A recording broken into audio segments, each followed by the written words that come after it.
You wake up to a sour fog, the toxic smoke left behind by a fire smothered overnight just to make your wood supply last.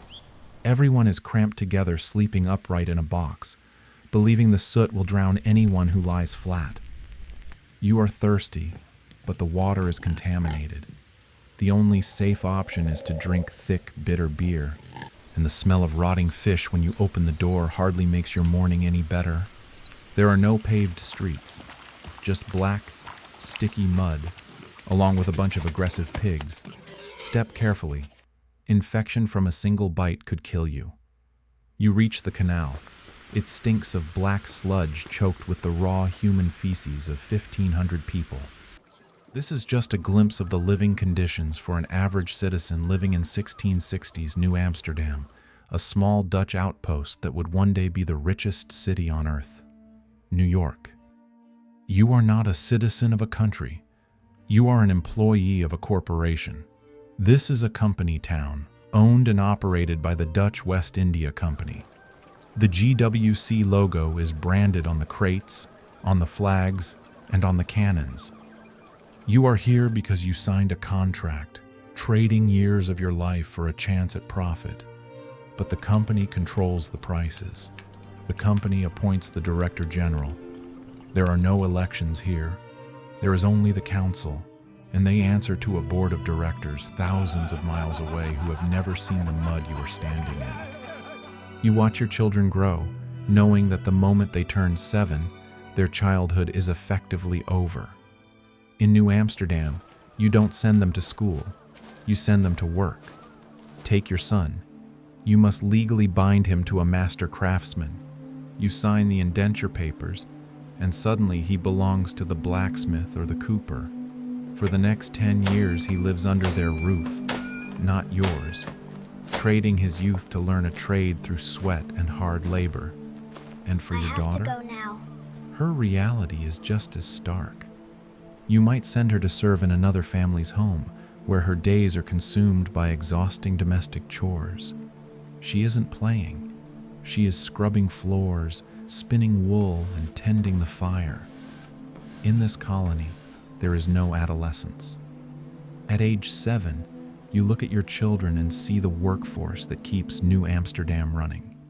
Not only the company owns your children's life, they also dictate your wallet, and your grueling labor is rewarded not with gold, but with shells. Your work is measured in fur. You spend your day in a dim, drafty warehouse, moving stacks of greasy brown pelts. This is the gold of the island. This is why you are here. The European obsession with waterproof felt hats has turned the North American beaver into the most valuable currency on the Atlantic. You load the ships. Your back aches. Your hands are raw, and the dust from the furs coats your lungs. But the physical labor is the easy part. The real struggle is the economy itself. You aren't paid in silver. Gold is a myth here. You are paid in sewen, wampum. These are strings of purple and white shell beads crafted by the native tribes, the Lenape and the Narragansett. But here is the trap. Just like modern inflation, the value of your money fluctuates wildly. There is good wampum, polished, strung, valuable. And then there is loose wampum, rough, unpolished, broken beads. Every transaction is a battle. You go to the baker to buy a loaf of bread. You offer a string of white beads. The baker inspects them, finds 3 broken ones, and refuses the sale. By 1660s, the colony is flooded with counterfeit wampum. Your savings can be wiped out because someone dumped a barrel of low-quality broken shells into the market. You are living in a hyper-capitalist experiment, and you are the guinea pig. When the stress of this hyper-capitalist experiment becomes unbearable, there is only one place to find relief. This is the living room of New Amsterdam, its parliament, courtroom, and marketplace, compressed into a smoke-blackened room smelling of wet wool, spilled beer, and the musk of exhausted men. The tavern. The air is thick with tobacco smoke from cheap clay pipes that people snap and discard like trash. Everyone smokes, merchants, sailors, even the occasional pastor. You drink brandy or thick, dark beer because the water is a form of slow suicide. It is reliably safer than anything pulled from a well sitting yards from a pig pen. People are shouting all over the place. Dutch merchants sit beside English smugglers and Swedish trappers, while the Lenape maintain their own quiet assessment from the corner. Here, the fur trade is negotiated by men 3 drinks deep, shouting over beaver pelts. A knife fight can erupt over a spilled tankard or a look given the wrong way. The knives are not a figure of speech. Everyone carries one for rope, food, or, if the night goes badly, other people. Even the rattle watch, tasked with keeping order, is frequently found at the bar. But it is warm, and for a few hours, you feel the brandy in your chest and forget the mud, the pigs, the debts, and the looming collapse of the colony. You forget all of it. That is what a tavern is for. But good times don't last. When the sun sets, the city transforms into a different creature entirely. There are no streetlights. It's absolute darkness. It turns familiar lanes into mazes, making the short distance to your neighbor's door feel unknowable. If you step outside, you carry a lantern filled with rendered animal fat. You walk carefully through the uneven mud, dodging aggressive pigs that do not respect your right of way. But the pigs aren't the true danger.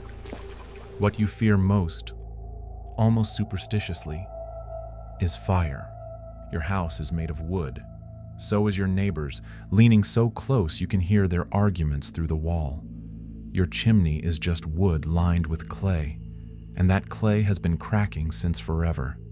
One spark, an unattended log, or a candle left too close to a curtain on a windy night is all it takes. There is no fire department. There is only the rattle watch, men walking the sleeping city, shaking wooden rattles to signal that all is well. But if you hear the sharp cry of brand, Dutch for fire, you get out of bed before you are fully awake. You grab your leather bucket, required by law, and run toward the orange glow in the sky. You form a chain from the canal, passing buckets of dirty water in the dark, praying the wind doesn't shift. Because if your house burns, you don't just lose shelter. You lose your workshop, your tools, your inventory, and the hidden savings in your floorboards. You lose the life you spent years building out of sheer, stubborn ambition. The looming threat of destruction is exactly why the company sent a man with an iron fist, a specific face with an infamous wooden leg. You call him General, but behind his back, you whisper, "Old silver nails," named for the silver bands on the peg, replacing the leg he lost to a Spanish cannonball. Stuyvesant despises taverns, viewing them as dens of sin that spark the very chaos he was sent to suppress. To curb this wickedness, you are strictly banned from purchasing alcohol after 8 p.m. or before 2 p.m. on Sundays. He regulates everything from wagon speeds to bread prices. He is the father of this city, but he believes the rod is the only way to save the child. Stuyvesant's desire for control reaches right into your empty stomach. You are legally required to go completely hungry on the first Wednesday of every month to appease the government's religious mandates. The Director General blames the colony's misfortunes, bad harvests, or tavern sinfulness on God's wrath. His solution? Mandatory starvation. You cannot work, trade, or slip away for a beer. If the rattle watch catches you baking bread or hauling timber, you'll face a fine worth a month's supply of beaver pelts. You sit in the cold, bitterly envious of the pigs rooting through the mud. It's a gnawing reminder you don't even own your own appetite. Even if you have a big appetite, your diet consists of coarse bread so hard it might crack a tooth. In this city, dentist means nothing. You find the barber surgeon. His red and white pole represents blood and bandages, and he turns to you without washing his hands. There is no anesthesia, just a cup of brandy and a piece of leather to bite on. He pins your head back with rusty iron pliers called a pelican. You feel the cold metal, the sickening crunch of bone, and the violent tear as the root is wrenched from your jaw. You spit blood into a bowl used for a dozen other amputations. Even if you only came for a haircut, you sit in that same chair, smelling the iron in the air. Yet, there is a much larger existential threat looms just at the edge of town. No matter how good the brandy is or how well the day's trade went, at the back of your mind is the fear of invasion. You look to the north, to the massive wooden wall that stretches across the entire width of the island. It is a 15-foot stockade of sharpened logs with a ditch dug in front of it. You built it, or rather, the enslaved men built it, hauling timber through this same mud while the company's bookkeepers noted the expense. It cost thousands of guilders. It is there to keep out the English who have been looking at this harbor with undisguised hunger for the better part of 20 years, or the Native Americans, whose patience with Dutch encroachment has always had limits that the company prefers not to calculate, or anyone else with a ship and an appetite for a profitable rock at the mouth of the best natural harbor on the eastern seaboard. You know this wall as the Wall Straat, also known as Wall Street. It defines the edge of your world.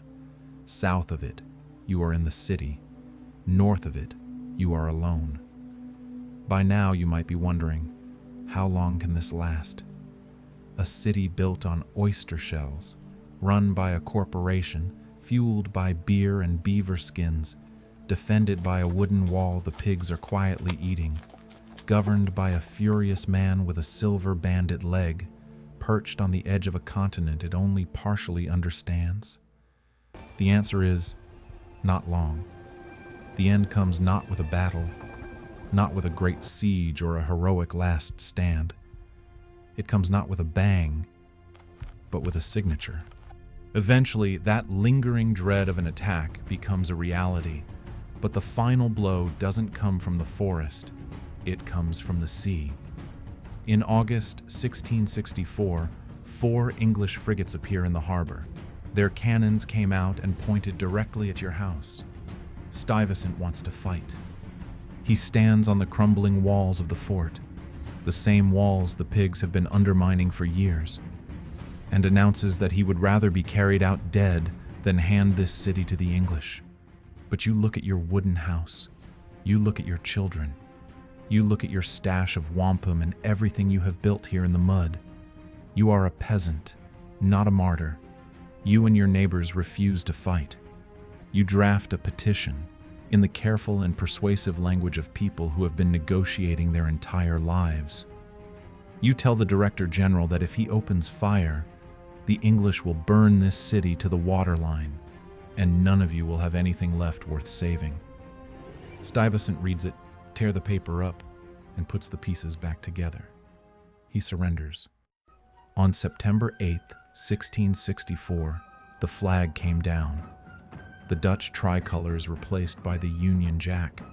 New Amsterdam becomes New York. And then, with startling efficiency, the physical city is erased. The canals are filled in and paved over because the English hate the smell and do not understand the system. The wall is torn down, its timber carted away, its name surviving only as a ghost in the street that replaces it, which will one day become the financial center of the world. The ridge you walked every morning to avoid sinking into the marsh becomes Broadway, so when you walk through the shadows of the skyscrapers today, look down. You are not walking on asphalt. You are walking on the ghost of the Heer Gracht. You are walking on oyster shells. You are walking on the mud where the modern world was born, shaped by the hands of merchants and enslaved people and fur traders and pig farmers, who were all, in their way, just trying to make it through the night without losing everything. And if you listen closely, over the sound of the subway and the sirens and the 10 million people who live on this island now, You can still hear the pigs